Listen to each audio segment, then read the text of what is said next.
आपको भी क्वेश्चनों को सॉल्व करने में लगता है काफ़ी समय, तो आज की इस वीडियो में हम 5 ऐसी सबसे बेस्ट ट्रिक आपको प्रोवाइड कराएंगे जिससे आप क्वेश्चनों को देखते ही आंसर बता दोगे। तो आज का हमारा पहला क्वेश्चन है कि यदि x को 23, 39, 32 और 56 में से प्रत्येक से घटाया जाता है तो इस क्रम में प्राप्त संख्याएं समानुपात में होती हैं। तो x+4 और 3x+1 के बीच का मध्य अनुपातिक हमें ज्ञात करना है। और ये आपका क्वेश्चन जो है वो CGL 2018 के मेंस का प्रीवियस ईयर का क्वेश्चन है।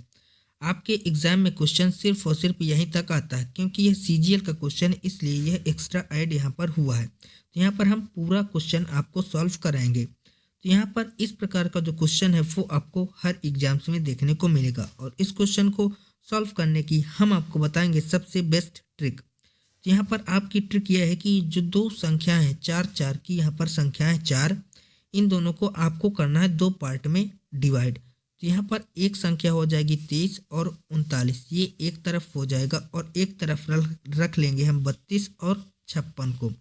इसके बाद हमारा दूसरा स्टेप ये होगा कि यहाँ पर इन दोनों संख्याओं को आपस में कर दे माइनस और इन दोनों संख्याओं को आपस में कर दे माइनस। तो 39 में से 23 को माइनस करेंगे तो यहाँ पर आ जाएगा 16 और 56 में से 32 को माइनस करेंगे तो यहाँ पर आ जाएगा 24। अब यहाँ पर इन दोनों का लेंगे रेशियो तो 8 दूना होता है 16 और 8 त्रिक हो जाएगा 24। अब यहाँ पर इसके बाद तीसरा स्टेप हमारा यह होगा कि 3 की मल्टीप्लाई करें 23 से और 2 की मल्टीप्लाई करें 32 से और दोनों का कर दे डिफरेंस और इसके डिफरेंस से कर दे माइनस, तो हमारा x का मान निकल कर आ जाएगा। तो 3 की गुणा 23 से करेंगे तो आ जाएगा आपका 66 और माइनस। इसके बाद 2 की गुणा 32 से करेंगे तो आ जाएगा 64 और 2 और 3 के बीच का डिफरेंस है 1, तो 1 से कर देंगे डिवाइड। तो 66 में से 64 जाएगा तो बचेगा यहाँ पर 5। अब यहाँ पर हमारा x का मान जो आ गया वो आ गया 5। अब हमें निकालना है x+4 और 3x+1 के बीच का मध्य अनुपातिक। तो जब भी आपको दो संख्याएं पता हो और उनके बीच का मध्य अनुपातिक पूछे तो उसके लिए फार्मूला होता है x इंटू में y और ये होता है रूट के अंदर। तो यहाँ पर पहली संख्या क्या होगी x+4, तो x का मान है 5, तो 5 और 4 हो जाएगी 9, तो ये हो जाएगी आपकी पहली संख्या। और दूसरी संख्या हो जाएगी आपकी 3x+1, तो 5 3 15 और 1 16, यानी कि पहली संख्या होगी आपकी 9 और दूसरी संख्या हो जाएगी 16 और इन दोनों का निकालना हमें रूट। तो 3 का यहाँ पर 9 का 3 आपका बाहर आएगा और 16 का आपका 4 बाहर आ जाएगा, तो 4 3 हो जाएगा 12। तो इस क्वेश्चन का हमारा राइट आंसर क्या होगा 12, ऑप्शन नंबर सी। आपके एग्जाम में सिर्फ और सिर्फ इतना पूछा जाएगा कि इन चारों संख्याओं में से हम कौन सी संख्या घटा दें कि इस क्रम में प्राप्त संख्याएं समानुपात में हो जाएं। तो यहाँ पर सिर्फ और सिर्फ आपको x का मान ज्ञात करना होता है, लेकिन यहाँ पर CGL का क्वेश्चन है इसलिए यह एक्स्ट्रा पार्ट है। तो हमने दोनों पार्टों को आपको फाइंड आउट करके बता दिया है कि इसका आंसर क्या होगा। और इस क्वेश्चन के बाद हमारा नेक्स्ट क्वेश्चन है, यदि आप लोगों को वीडियो अच्छी लग रही हो तो वीडियो को लाइक और चैनल को सब्सक्राइब जरूर करें और अपने दोस्तों के साथ इस वीडियो को शेयर जरूर करें। नेक्स्ट वीडियो जो है वो आपका कंपाउंड इंटरेस्ट के किस्त वाले सवाल है। तो क्वेश्चन है कि यदि 24,600 की राशि को 2 बराबर किस्तों में अदा करना है तो प्रत्येक किस्त की धनराशि ज्ञात कीजिए यदि वार्षिक ब्याज से संयोजित होती है और ब्याज की दर है 5%। तो इस क्वेश्चन को सॉल्व करने की सबसे बेस्ट ट्रिक यह होती है कि आप सबसे पहले आपका पहला स्टेप यह होगा कि जो आपको दर दी गई है उसका आप फ्रैक्शनल वैल्यू को फाइंड आउट कर लें। तो यहाँ पर दर है आपकी 5% वार्षिक, तो 5% की फ्रैक्शनल वैल्यू होती है आपकी 1/20, ये होती है आपकी 5% की फ्रैक्शनल वैल्यू। इसका मतलब क्या है कि 1/20 का मतलब क्या है कि जो 20 की धनराशि है वो 1 वर्षों में बढ़कर हो जाती है, 1 बढ़ जाती है यानी कि हो जाती है 21।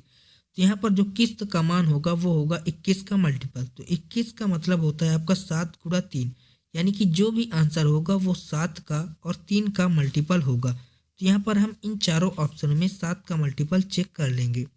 तो 7 का मल्टीपल चेक करेंगे ऑप्शन नंबर ए में, तो 7 का नाम 7 बचेगा 6, 7 8 56 बचेगा आपका यहाँ पर 5 और 7 7 49, यानी कि ऑप्शन नंबर ए आंसर नहीं होगा क्योंकि यह 7 का मल्टीपल नहीं है। फिर बी ऑप्शन को चेक करेंगे तो 7 का नाम 7 6 13 7 9 63 बच जाता है 2, तो ये भी आंसर नहीं होगा। सी ऑप्शन को चेक करेंगे तो 7 का नाम 7 7 8 56 और 7 9 63, यानी कि ये सी ऑप्शन जो है वो 7 से डिविजिबल है।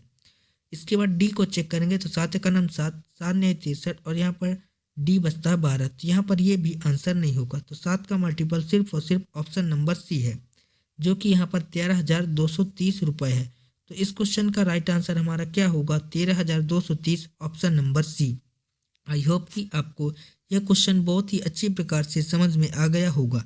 यदि आप लोगों को ट्रिक अच्छी लगी हो तो वीडियो को लाइक, चैनल को सब्सक्राइब कर दें और अपने दोस्तों के साथ इस वीडियो को शेयर जरूर कर लें, क्योंकि हम आपके लिए डेली ही ऐसी ट्रिक्स लाते रहते हैं। यदि आपको कोई भी क्वेश्चन पहले से आ रहा हो तो उसका आंसर हमें कमेंट बॉक्स में जरूर बताएं। इस क्वेश्चन के बाद हमारा नेक्स्ट क्वेश्चन है, दो संख्याओं का अनुपात है 2:3 तथा जो इनका एलसीएम है वो है 48। तो इन संख्याओं का योग कितना होगा? इस क्वेश्चन में हमें यही ज्ञात करना है। तो यहाँ पर यदि दो संख्याओं का अनुपात हमें दिया गया हो 2 और 3 और इनका योग ज्ञात करेंगे तो 3 और 2 कितना हो जाएगा? आपका 5। यानी कि जो भी आंसर होगा वो हमारा 5 का मल्टीपल होगा। अब चारों ऑप्शनों में हम 5 का मल्टीपल चेक कर लेंगे। तो ऑप्शन नंबर ए है 28, 5 का मल्टीपल नहीं है। बी है 32, 5 का मल्टीपल नहीं है। और ना ही डी आपका 5 का मल्टीपल होगा। तो यहाँ पर सिर्फ और सिर्फ ऑप्शन नंबर सी आपका 5 का मल्टीपल है। तो इसलिए इस क्वेश्चन का राइट आंसर हमारा क्या होगा? 40, ऑप्शन नंबर सी। और इस क्वेश्चन के बाद नेक्स्ट क्वेश्चन है, यदि किसी संख्या में 357 से भाग देने पर शेषफल 39 प्राप्त होता है तो इस संख्या को 17 से भाग देने पर शेषफल क्या प्राप्त होगा?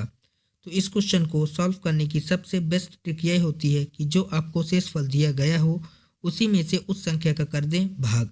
तो 39 में से हम करेंगे 17 का डिवाइड, तो 17 दूना होता है आपका 34। तो यहाँ पर आपका कितना कैरी बचेगा? कैरी आएगा आपका 5, यानी कि 5 ही आपका शेषफल होगा। तो इस क्वेश्चन का राइट आंसर हमारा 5 होगा, option number C. Next question है कि राम को एक परीक्षा में 40% अंक प्राप्त हुए और वह 20 अंकों से अनुत्तीर्ण हो गया। आदित्य को 45% अंक प्राप्त हुए और वह प्राप्तांक उत्तीर्ण होने के लिए आवश्यक अंकों से 30 अंक अधिक हैं। तो उत्तीर्ण होने के लिए कितने परसेंट अंकों की आवश्यकता होगी? तो इस प्रकार का जो क्वेश्चन है वो आपको हर एग्जाम्स में देखने को मिलेगा। इस क्वेश्चन को सॉल्व करने की हम आपको बताएंगे सबसे बेस्ट ट्रिक। तो ट्रिक आपकी कुछ इस प्रकार से है कि यहाँ पर जो दोनों परसेंट दिए गए हैं तो उनका ले लेना है आपको डिफरेंस। तो यहाँ पर देखिए तो 40% और 45% के बीच का डिफरेंस आपका आ जाएगा 5%। इसके बाद आपका दूसरा स्टेप ये होगा कि जो यहाँ पर अंक दिए गए, एक अनुत्तीर्ण का और एक उत्तीर्ण से अधिक का, तो दोनों का हमें रेशियो ज्ञात करना और इस 5% का ऐसा रेशियो ज्ञात करना कि वह 5% के बराबर हो। तो यहाँ पर ये आपका पहले से ही 5% के बराबर है कि 2:3 का यहाँ पर रेशियो, तो 2 रेशियो हो जाएगा 3 और इन दोनों का योग भी 5% के बराबर, यानी कि हमें इसको सॉल्व करने की आगे कोई ज़रूरत नहीं पड़ेगी। अब आपका आंसर आ चुका है। कैसे? यहाँ पर है 40% अंक। अब 40% में इस 2% को ऐड कर दें या फिर इस वाले 45% में इस 3% को माइनस कर दें, आपका आंसर आ चुका है। तो यदि 40 में 2 को जोड़ेंगे तो आ जाएगा आपका 42% और यदि हम 45 में 3 को माइनस करेंगे तो आ जाएगा आपका 42%। यानी कि उत्तीर्ण होने के लिए 42% अंकों की आवश्यकता होगी। तो इस क्वेश्चन का राइट आंसर हमारा ऑप्शन नंबर बी 42% होगा। और इस क्वेश्चन के बाद नेक्स्ट क्वेश्चन है कि ए और बी एक साथ मिलकर किसी कार्य को करते हैं 10 दिनों में। बी और सी एक साथ मिलकर इसी काम को करते हैं 15 दिन में। ए और सी एक साथ मिलकर इसी काम को करते हैं 18 दिनों में। तो ए बी सी एक साथ मिलकर उसी काम को कितने दिनों में करेंगे? तो यहाँ पर ये जो क्वेश्चन है वो आपका आरआरबी एनटीपीसी 2021 का प्रीवियस ईयर का भी क्वेश्चन है। इस क्वेश्चन को सॉल्व करने की सबसे बेस्ट ट्रिक यह है कि यहाँ पर हमें क्वेश्चन में दिया गया है कि ए और बी ये दोनों मिलकर कार्य करते हैं 10 दिनों में और हमें ज्ञात करना कि ए बी और सी ये तीनों मिलकर कार्य को कितने दिनों में कंप्लीट करेंगे। तो यहाँ पर आप चारों ऑप्शनों को देखें। यहाँ पर ए और बी कार्य करते हैं 10 दिनों में और यदि 3 लोग हो गए तो 10 दिन से इनको तो कम ही समय लगेगा। चारों ऑप्शनों को देखो तो यहाँ पर है 10 दिन, आंसर नहीं होगा। 15 दिन, आंसर नहीं होगा। 12 दिन, आंसर नहीं होगा।